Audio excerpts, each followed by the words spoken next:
Let's suppose you lived on this continent without magic. How different would everyone treat you?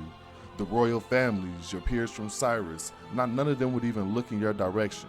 And this chapter really plays on your morality meters. Like, I'm not gonna lie, I see where she's coming from. She goes on to say, imagine this, your own clansmen look down on you for lack of talent. The same man who approved of you, Arthur, didn't even breathe in my direction. Arthur then cuts her off, wondering if this hypothetical version of himself is supposed to relate to Agrona, saying it's still not justifiable to toy with the lives of countless people in order for you to grow stronger. Agrona then asks Arthur, does he shed tears for the ants he steps on? What was achieved through her countless experiments benefited all the common people of Alacria. She added on by saying, it's their heirs and their future generations that will reap the rewards from all the dead and tortured people. This is where we get down to the nitty-gritty of the chapter, the juicy bits.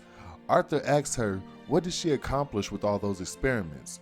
She breaks it down like this. In Dickinson, mages to non-mages ratio means for every one mage, there are 100 non-magical mages, or non-magical people, often used to show high scarcity or high danger. For example, in a village of 1,000 people, there will only be 10 mages.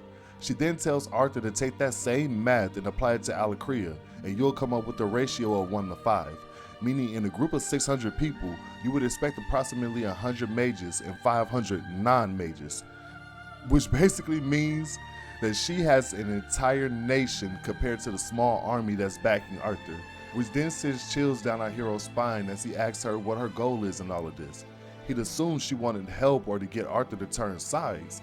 She then goes on to say Arthur assumes a lot, but she'll answer some of his questions. She then brings up the fact that the only reason Arthur's parents are alive is because she made sure they were untouched during the battle for the wall. She then sheds light to where the other Asherahs were during the attack on the Black Wall. And come to find out, they tried to sneak into the main castle in Alacria, which led to them being captured. Arthur then asks her, does that mean that the treaty is broken?